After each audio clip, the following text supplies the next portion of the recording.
En France, on recense chaque année près de 3 millions de pigeons voyageurs adultes et près de 1 million de jeunes à l'élevage.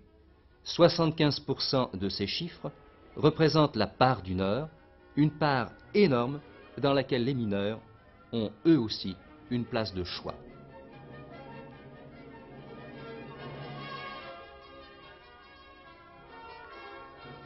La colobophilie, en raison de son importance au moins régionale, est un fait social. Le psychologue et le sociologue, quand ils approchent un tel fait social avec leur technique, ne sourient pas, ne critiquent pas, ne s'enthousiasment pas. Ils ont pour but de le comprendre et de tenter de l'expliquer. Et pour cela, ils doivent d'abord le décrire, en déterminer les contours et les particularités. Ce qui frappe d'abord, c'est l'extrême densité de la population colobophile des départements du Nord et du Pas-de-Calais et des secteurs miniers en particulier. Les chiffres de 1951 montrent que 7,5% de la population globale vivait dans le Nord et le Pas-de-Calais et qu'on y trouvait 80% de la population colobophile. Dans notre région, la même comparaison souligne un fait curieux. Les populations des arrondissements de Lille, des arrondissements miniers et des autres arrondissements se répartissent par tiers. Et on s'aperçoit, dans le tableau B, que les arrondissements miniers contiennent 50% de la population colobophile de la région. Poursuivons l'analyse. De quelle couche de la population globale les colobophiles sont-ils issus? À Oisier, par exemple, on constate, dans cette ville minière et d'industrie chimique, que 84% des colobophiles travaillent aux houillères, ce qui est éloquent. Et pourtant, il serait intéressant, surtout pour un sociologue préoccupé de problèmes de travail, de situer l'appartenance de la colobophilie par rapport aux différents niveaux de qualification professionnelle et des mineurs notamment. Dans un quartier de fond, pour 99 ouvriers du quartier, on s'aperçoit que les populations colobophiles s'inversent par rapport à la population globale selon que l'on s'adresse à des gens plus qualifiés ou moins qualifiés. En résumé, la colobophilie française est surtout le fait des gens du Nord, des mineurs en particulier, puisque sur 100 colobophiles français, 40 habitent dans la région des mines, qu'un tiers travaille aux houillères et que 14% sont des ouvriers qualifiés du fond.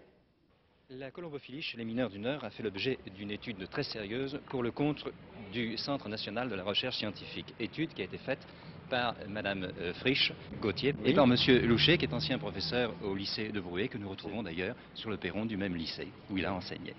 Monsieur Louchet, est-ce que le mineur pratique le sport colobophile par intérêt, c'est-à-dire par désir d'avoir de l'argent avec les prix qu'il peut remporter dans les concours, ou est-ce qu'il pratique par gloriole, par désir de s'affirmer lui-même sur le plan social? Les résultats de l'enquête à laquelle nous avons participé tendent à prouver, à montrer que le désir de gloire, de réalisation de soi-même est beaucoup plus important dans la pratique colobophile que le désir de bénéfices financiers. M. Friedemann a énoncé une loi qui est la loi des compensations, surtout sur le plan travail, c'est-à-dire que le loisir compense un petit peu ce que l'on ne trouve pas dans le travail, et c'est exact pour le mineur. C'était une de nos hypothèses de travail, une de nos hypothèses de recherche. La compensation pour le mineur semblerait essentielle sur des plans assez parallèles. Compensation sur le plan de l'organisation du travail, en ce sens que le mineur, comme l'ouvrier de série qui travaille à la chaîne, fait partie d'une vaste entreprise qui la domine, qui l'écrase en quelque sorte, puisque le mineur ne connaît pas toutes les données du travail auquel il participe. Si bien qu'il a besoin d'une activité libre dans laquelle il puisse se réaliser, dans laquelle il puisse commander, dans laquelle il puisse être l'entier responsable. Sur le plan des conditions même du travail et des compensations que le sport colobophile peut amener, y a-t-il des exemples? On peut citer quelques exemples pour illustrer. Je pense notamment à la compensation que le mineur recherche pour le repos de la main. Le mineur travaille en effet au contact d'une matière dure, froide, tranchante, et la main raidie par l'effort, fatiguée par le contact permanent de l'outil et du charbon, a besoin de repos. Et l'eau ne suffit pas toujours. Il a besoin de caresses plus chaudes. Et il suffit de voir un mineur prendre en main son pigeon, le caresser, ou plutôt se caresser sur les plumes lisses, au contact d'un corps vivant, chaud, élastique, pour se rendre compte que cette sensation est très riche et n'est peut-être pas dénué de toute sensualité. Et maintenant, les conditions de travail influent sur l'existence du mineur, sur son comportement également. N'y a-t-il pas une opposition qui tiendrait entre le bruit d'une part et le rythme du travail et la quiétude, le calme qu'il retrouve au Colombier dont vous parliez tout à l'heure? Très certainement. La mine est un lieu où le fracas des marteaux-piqueurs, ou le fracas des convoyeurs assourdit le mineur. On parle difficilement, on échange difficilement des propos au fond de la mine pendant la journée de travail.